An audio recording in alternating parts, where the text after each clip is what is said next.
Mucho gusto, mi nombre es Joiner Eduardo Albernia Padilla. Pertenezco a la Universidad Nacional Abierta y a Distancia,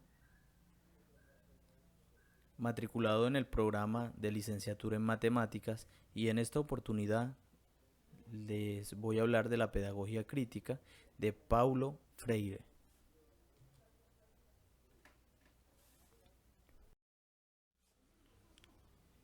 Paulo Freire, nacido en Recife, capital del estado de Pernambuco, en Brasil, el día 19 de septiembre del año 1921 y murió en Sao Paulo, Brasil, en 1997.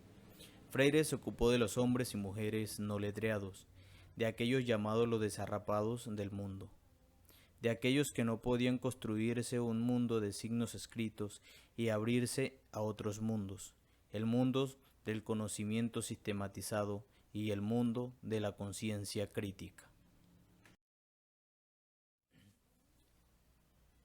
Para este crítico, la educación, el conocimiento se debe construir desde las realidades que afectan a los dos sujetos en acción aprendiz y maestro. Enseñanza que incita a los estudiantes a cuestionar y desafiar las creencias y prácticas que se les imponen, con el fin de promover la conciencia crítica. El maestro debe ser quien lleve los aprendices a pensarse en la sociedad en la cual están desarrollando su proceso de aprendizaje.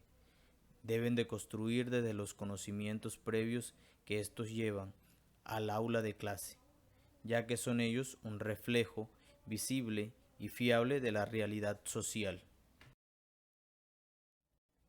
El aprendiz debe construir el conocimiento desde la relación con el maestro y los demás aprendices, para pasar de ser seres sociales pasivos a seres sociales activos, críticos, pensantes de la sociedad en la que están sumergidos.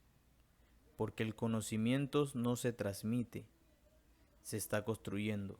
El acto educativo no consiste en una transmisión de conocimiento, el goce de la construcción de un mundo común. Ciencia en las masas oprimidas para su liberación.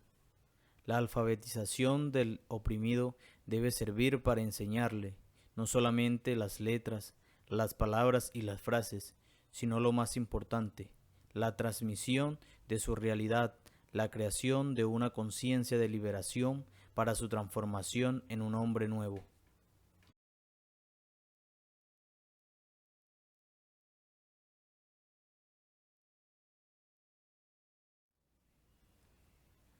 En los siguientes cuadros vemos la comparativa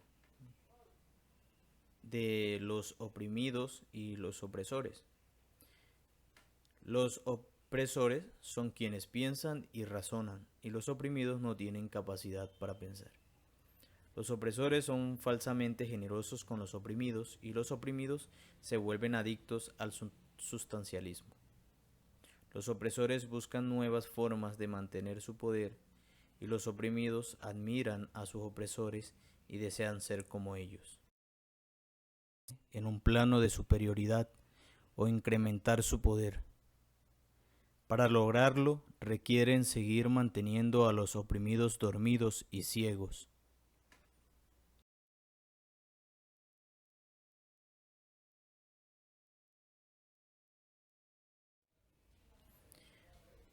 Para que siga en marcha el sistema opresor se requiere mantener dóciles y calladas a las personas oprimidas por medio de difusiones de mitos, como los mitos de libertad, mitos de ser empresarios, mitos del heroísmo de los oprimidos, mitos de la movilidad social.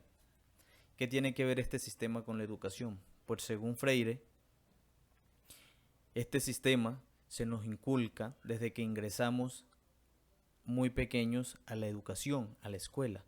Y desde ese momento empiezan a moldearnos para que encajemos y tomemos nuestra parte de productividad o de lo que sea en el sistema opresor.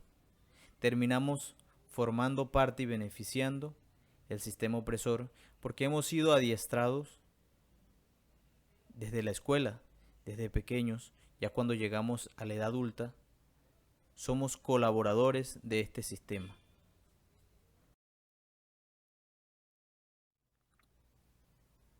Educación bancaria de los opresores, dice Freire. Si desde niños se les enseña a acomodarse sumisamente a un ambiente de injusticia, serán adultos muchos más dóciles, domesticados e inofensivos al sistema. No permite la conciencia de la realidad y la liberación de los educandos. Esta educación sirve a las clases dominantes y deja a los oprimidos en la oscuridad.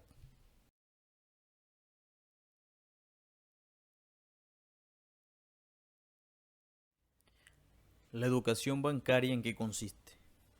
Las escuelas que aplican la educación bancaria sufren de la enfermedad de la narración. Es donde el docente habla, habla y habla, pero los estudiantes, el alumnado, no tiene derecho a hablar, solo se dedican a escuchar. O sea, el docente habla y el alumnado escucha. 2. La realidad se les dona a los alumnos y ya viene digerida, simplificada y sin un verdadero análisis. Ya la educación o la información que se le va a brindar al estudiante viene simplificada, lista, sin el derecho a analizar, a cuestionar. O sea, no hay un análisis, tome esto que sirve para esto y se resuelve así, solamente. La tercera, el objetivo es que el educando utilice su memoria y sea capaz de generar repeticiones. Lo que hablamos en la segunda, se le transmite esa educación digerida para que ellos solo almacenen y repitan lo que aprendieron, o sea, lo que se les inculcó, el conocimiento que se les implantó sin derecho a cuestionarlo.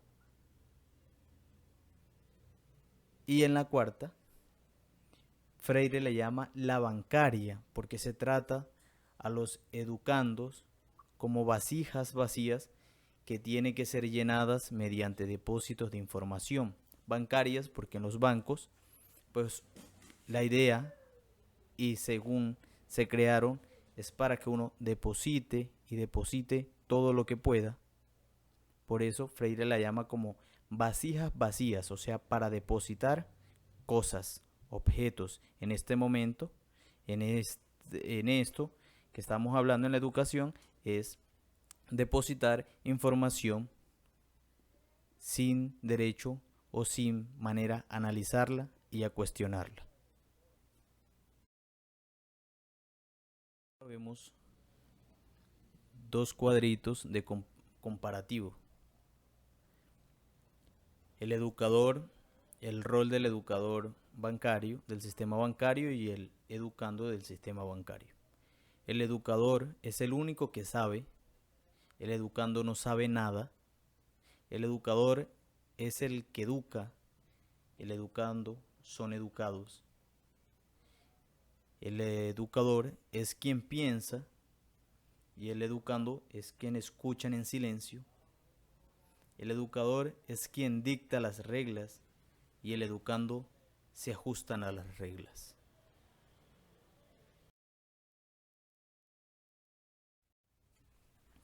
La educación bancaria genera pérdida de la conciencia crítica. Un educando formado en la educación bancaria se le pide que realice un análisis de cualquier tema y se le dificulta porque fueron educados solo a memorizar. Por eso se cuenta con una pérdida de la conciencia crítica, pérdida de la capacidad de imaginar e innovar. Si al alumnado se le dice realice un ensayo, un escrito o un dibujo libre, se siente perdido, no sabe qué tema escoger, qué dibujo hacer, se le acorta la imaginación. Pérdida de la capacidad de análisis. Cultura del silencio. El educando tiene una cultura de quedarse callado aunque el docente se equivoque, o de refutar o decir su punto de vista, porque están acostumbrado a mantenerse en silencio y el docente de la educación bancaria es el que tiene solamente él la razón.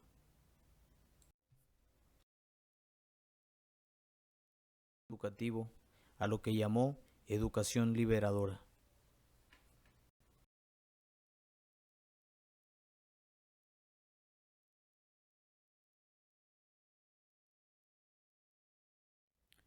¿Qué es la educación liberadora de Freire? Los educandos, personas capaces e inteligentes. Tenemos que darnos cuenta que estamos relacionándonos con personas que tienen la misma o más capacidades que nosotros o que el docente. Entonces el docente debe de cambiarse ese chip y darse cuenta que son personas capaces de analizar, de desarrollar y de crear sus propias expectativas y retener y crear su propio conocimiento. Problematización de la realidad. Enseñarle a los educando a identificar las causas, consecuencias y el porqué de las cosas, de dónde nacen, en qué nos puede llevar, en qué nos puede servir y qué problema nos pueden traer. Hacer un análisis personal en sí cada educando. Diálogo abierto, franco y permanente. El educando y el educador deben de tener un diálogo mutuamente en el cual se expresen inquietudes, maneras de pensar y toda clase de opiniones. No debe ser una estructura vertical, aunque hay que mantener la autoridad del educador. Pueden tener una relación cercana a los temas tratados en las clases. Transformación de la sociedad. Si ponemos en práctica los aspectos anteriores, pues obtendremos una transformación en la sociedad, así como la educación bancaria ha creado una sociedad algo negativa.